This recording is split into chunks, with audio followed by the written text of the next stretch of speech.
What's up, guys?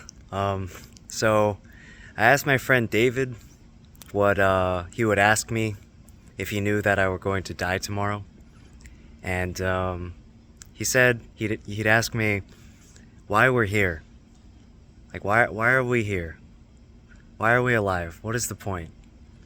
And I was thinking about it for a while, going on a little walk, and I believe that like the TLDR answer is to experience. It's the experience itself. To go a little more in depth on it, it's gonna be a long one, so buckle up. I gotta set the stage with our true selves, what we actually are. We're actually not our bodies. We're actually not our minds. So, to use the video game example, when you play a game like Grand Theft Auto, you have a character that you manipulate, and your character faithfully executes any commands you issue it, right? So if you tell it to go forward, it'll go forward. If you tell it to pick up an item, it'll pick up that item. And yet, not for a single moment does anybody think, oh, this is me now.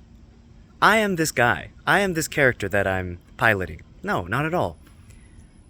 It's one-to-one with your inputs, but you're never identified with the character. And such is the same with our bodies and our minds. It faithfully executes the commands we give it, but it's not us. Like every single atom that comprised my body when I was 5 has been cycled out. I'm a completely different individual from a chemical perspective, right? Like the DNA is the same, and the DNA isn't even the same. If you're familiar with what are called epigenetics, basically histones are these things that, like these proteins that the DNA wraps around, right? Because the DNA is just so long. They're like 3.2 billion nucleotides that comprise our genome. And so most of it isn't expressed. And so the parts of the DNA that don't end up being expressed are tightly wrapped around these histones. And epigenetic markers basically unspool parts of the DNA that need to be expressed, the useful parts of the DNA that are going to be used day to day. And so, it's just such a trip. It's just such a trip. And to understand this better, take the dream example. In a dream, everything about the dream is a construct of your mind, right? Like yourself and your body in the dream, everybody you interact with. Like, let's say you're watching this video in a dream. Let's say you're watching this video, my talking to you, through a phone in the dream. You're going to feel like you're a separate person, and the phone is a separate object, and that time is passing, and whatever emotions you feel as a result of listening to my speech is just going to be a part of that entire experience. And only when you wake up from the dream will you realize, oh, all of that, every single aspect of that dream was created by my mind. And there's absolutely zero difference between the dream state and the waking state in terms of consciousness. So if you think about like our bodies as these meat machines and our minds as the software, then what consciousness is the electricity that's powering it, that is allowing it to have the experience. And that electricity is completely agnostic. And it's in all of us, all conscious agents. And so, much like how the nose exists to smell, the tongue exists to taste, the ears exist to hear, I believe consciousness exists to experience. To experience. You know? Experience.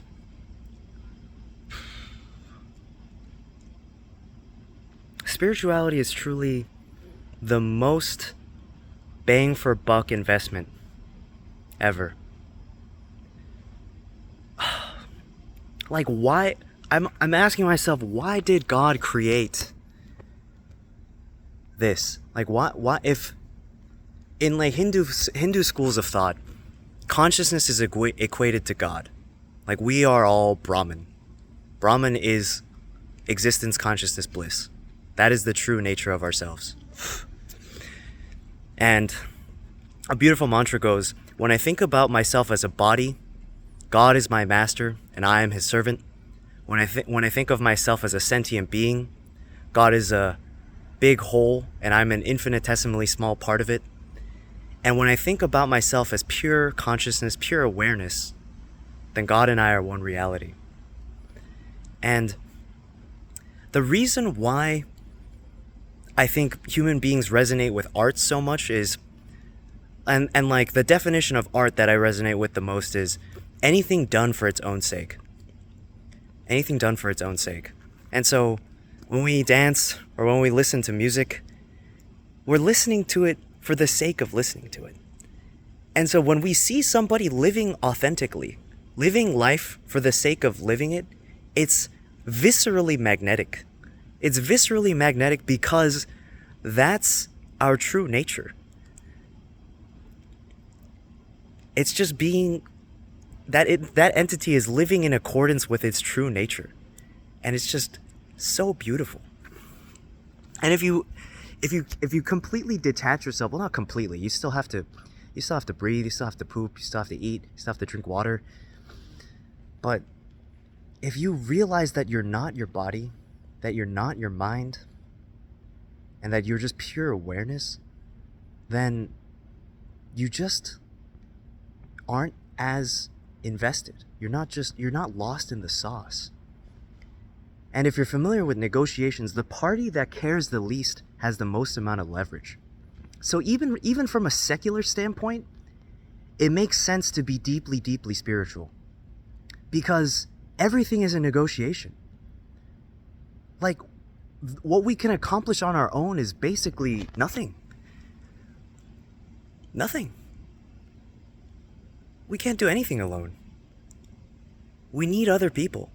We need other people at least to sustain the infrastructure in order for us to be able to do anything. And if you really think about it for a second, the only reason we do anything is to be happy. Whether it's to be happy in the micro or happy in the macro. Right? And it could be like a perverted definition of happy too, like, you know, the approval of somebody you don't actually care about, right? Like, because think about it, would anybody have unprotected sex with a prostitute if it felt just as painful as getting a root canal? No. Unless you're like the craziest masochist to ever grace the face of this earth, you would never. You would never. So it's either you're sacrificing long-term happiness, right? Because you're increasing your risk of, you know, contracting some kind of disease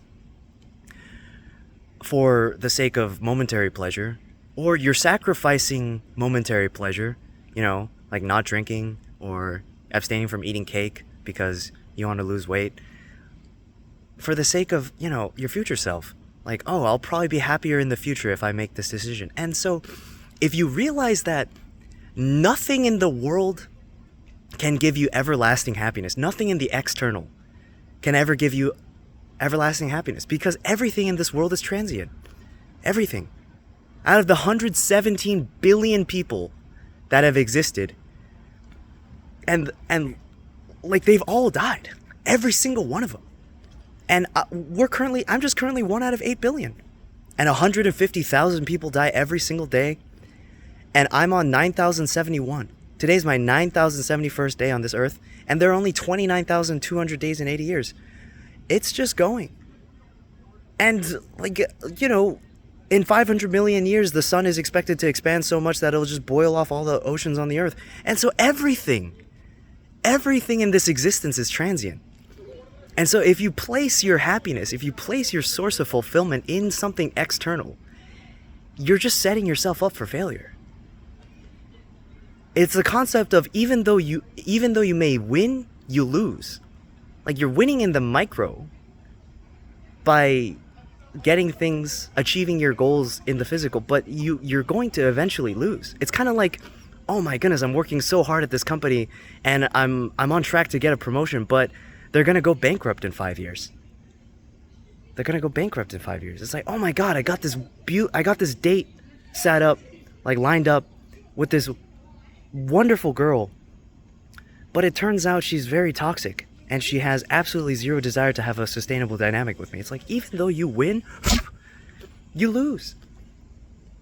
And we know that intellectually. We know that shit. Yet it's just the sauce is too good. It's just too alluring. It's like that scene in The Matrix where I forget the character's name, but he just looks at a little morsel of steak that he cut up.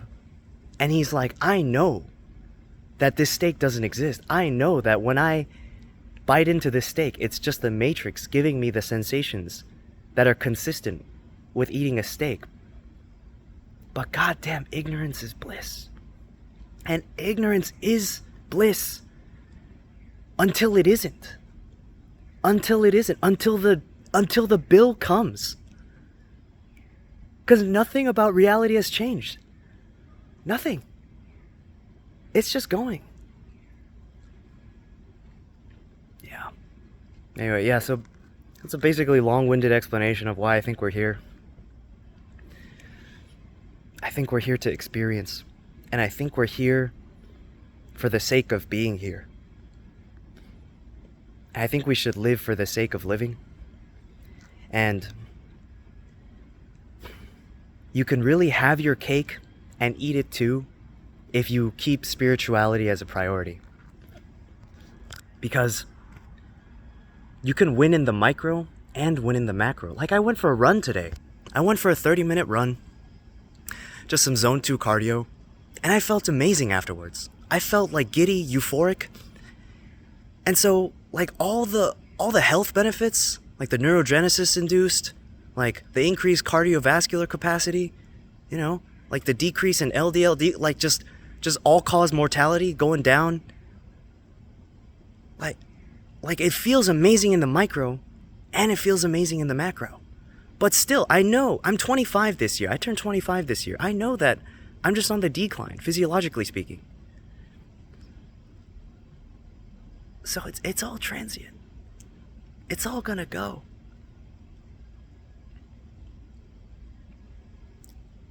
Yeah. I love you very much. I love you so much. We're all the same. We're all the same. The consciousness that is animating all of us. The pure awareness. Damn, what a trip. Talk to you very soon. Bye-bye.